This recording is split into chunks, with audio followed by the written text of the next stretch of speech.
Hey guys, I wanted to do a pretense today and just let you know what you're about to see. So number one, my buddy Pat is going to be running the Indiana Police Academy qualification for their firearms course. And when we did this, he, due to coronavirus, he really hasn't been out shooting like what he normally does. Number two, ammo's really expensive, so we did change the course a little bit for one section of it simply because it wasn't needed to do the entire thing. Number three, just getting out there and shooting, people don't realize what happens when you aren't actually out there shooting and making it a habit for your week or for your day and stuff like that. And ultimately what I'm getting at is shooting is a perishable skill. And if you're not out there and you're not still training, you do start losing a lot of that ability that you may have, ended last year with. And that's something that we don't want to see. We want to make sure that you're always going to be held accountable. So how we actually conducted this course today was we did not do a warm-up. In fact, Pat had no idea what course he was even going to shoot. I found this online. I printed it off. I didn't even read through it, like what it was or anything. I just wanted to go in here completely, thrown at us, really, and just try it out and see if he could accomplish it.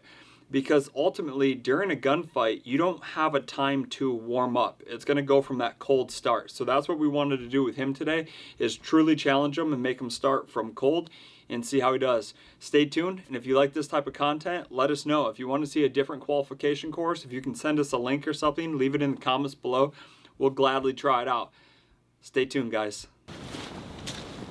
Hey guys, Mike Hansel with Small Arms Pistol Academy. So today what I was going to do with one of my buddies is run a couple different police agency qualification courses. So he's actually going to be running the Indiana Law Enforcement Academy course. I've got it all on my cell phone right here. But basically we're going to go through 5 different strings of fire. It's like 50 or 60 rounds. I haven't even tallied it up. We're doing this completely cold. We haven't warmed up. We haven't practiced. And the reason we're going to do it like this is pretty simple. When you actually go to utilize your firearm, you're not warmed up. So it doesn't make any sense to do something like this after you fired, 100, 200 rounds off. We're just going to come into it cold, see how we do. So stay tuned, and hope you guys enjoy this.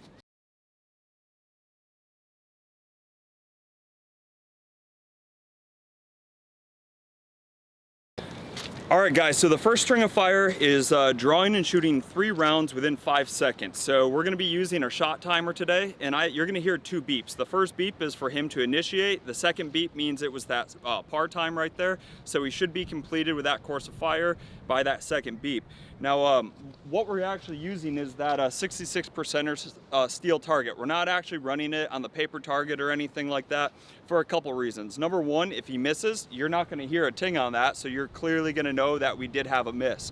If he does hit it, then we don't have to count anything. So at the end of him actually shooting, we're basically just going to count up misses, and we'll add on time at the end of it so you guys would know if he completed it or if he fouled that course of fire. So he's going to start at the 3-yard mark, which is right here at this cone, and at the sound of the buzzer, he's going to draw and fire 3 rounds at that 66% target. Stay tuned. Shooter ready? Stand by.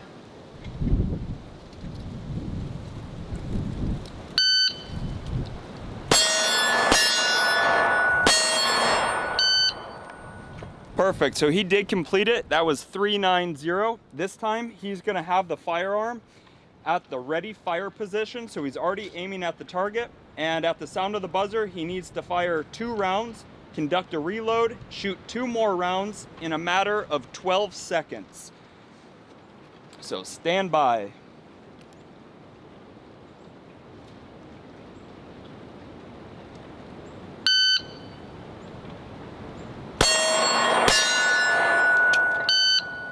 Disregard that beep, that was for the last one. Perfect, so his overall time for that was 10.62, which you guys can see right here on the shot timer, so he did complete that. Before he begins, we're gonna shoot 3 rounds in 3 seconds. I am gonna adjust this par time so it is accurate this time. I forgot to do that. So it is, your second beep will be at 3 seconds. So stand by. And your firearm's already out, you're ready to actually fire. Stand by.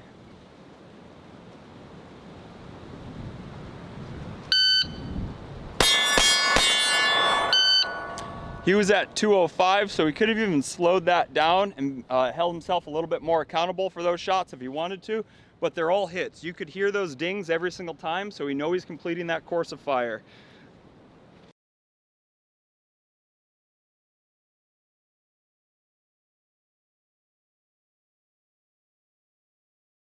All right, our second string of fire that we're gonna be doing is from the 5 yards, so we're gonna move back. For the second string of fire, Pat, you will be shooting, you're gonna draw and fire 5 rounds, strong side only. Then transition to your weak hand and fire 5 rounds in 17 seconds. So you're gonna need a 10-round magazine.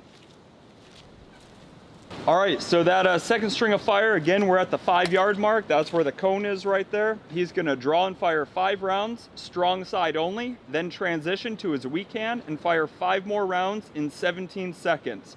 It says reload as necessary, can use both hands to reload. We did put a 10-round magazine inside the firearm, so he's not gonna have to actually do the reload for this one.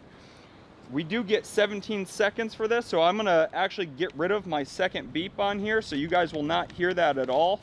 And I'll just show you the timer. Shooter ready, stand by.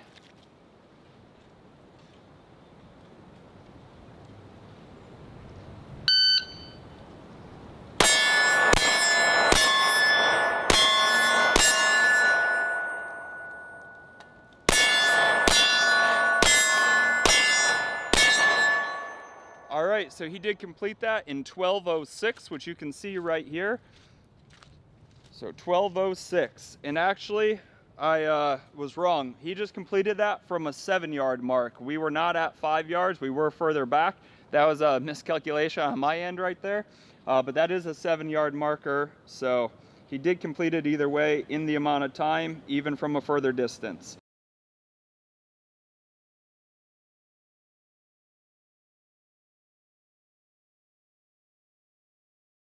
Again, is going to be at the 7-yard cone. He's going to take 1 step to the right, draw his firearm, and shoot 10 rounds in 20 seconds. That is not a hard task to do. So we're actually going to decrease this to 5 rounds in 10 seconds. So we're just reducing both of them by half right there. Realistically, the draw should take up more of the time than the shooting, because that's not a hard task, and we're not just here to waste ammo today. So 5 rounds in 10 seconds. You're not going to hear a second beep, just 1 beep, and you will begin. Stand by.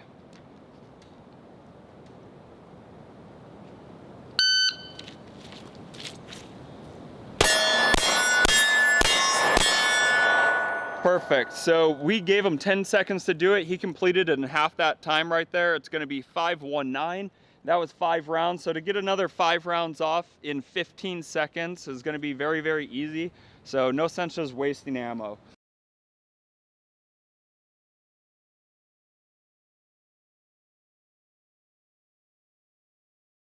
Fourth string of fire, we're going to move back to the 15-yard mark. We're going to draw, fire 5 rounds while standing, transition to kneeling, and fire 5 more rounds. And you can reload as necessary.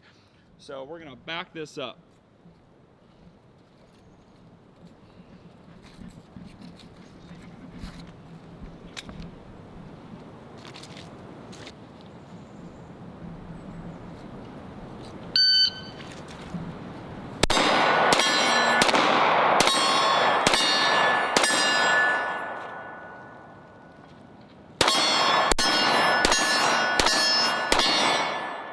Perfect. His overall time on that was a 12:38.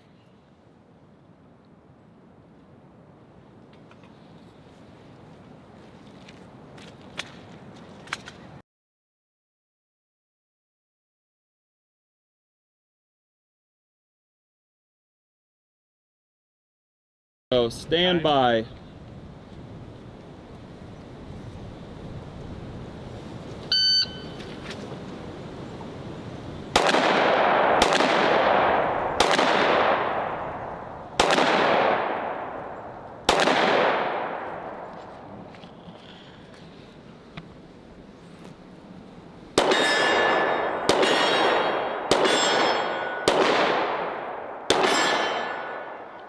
Perfect. So on that course right there, you could count that he had a total of 6 misses. Other than that, he cleaned the course out really well. So we're gonna have to actually work on that right-hand side barricade so he could improve on that. But overall, he did fantastic, and that's what we're looking for. It's just holding yourself accountable and figuring out what you need to be practicing out there. So nice work. All right, guys, so you just saw Pat finish up that course of fire there, and again, he did have 6 misses total. A couple things I want to mention about this, though, is one, this is something we've never actually done this before. He had no idea what the course of fire actually was. We wanted to come in here completely blind from a cold position and just see how he could do, and overall, he did really well. From this 25-yard mark, that's a brand new gun that we're still breaking in, so he hasn't even shot it from this distance yet. Most of the shooting's actually been done from 10 yards in. The optic we know is really good at 10 yards, but from a further distance, we don't truly know how accurate it was, and you can see how he did compensate over on this left-hand side. He had to readjust how he was actually aiming, and that's how he was able to start getting some more hits on the actual target. So truly, get out there, learn your firearms, learn what your ability actually is, and ultimately, as a carry concealed holder here in New York State, you don't have to pass a practical exam at all. In fact, during our shooting portion here in Chautauqua County, you don't even need to hit a target. But ultimately, if you're gonna carry out in public with all these other people, you need to be held accountable for all of those rounds, because if you end up capping a child or someone else walking down or across the street or inside a store, you are going to be held accountable for that miss right there. And if you take the life of someone else, you're no better than the bad person who was actually in that same store shooting. So really get out there, hold yourself accountable. If the police need to be held accountable for their rounds and that they actually have to pass this qualification course, it is something that we should also get out there and do just as a good citizen so that you could be responsible in that firearm community. So again, thanks for jumping in. If you guys do enjoy this content, make sure you click like, you subscribe, turn that alert button on. All of it helps break that algorithm. Stay tuned for future stuff in the summer. Thanks again, guys. Cut.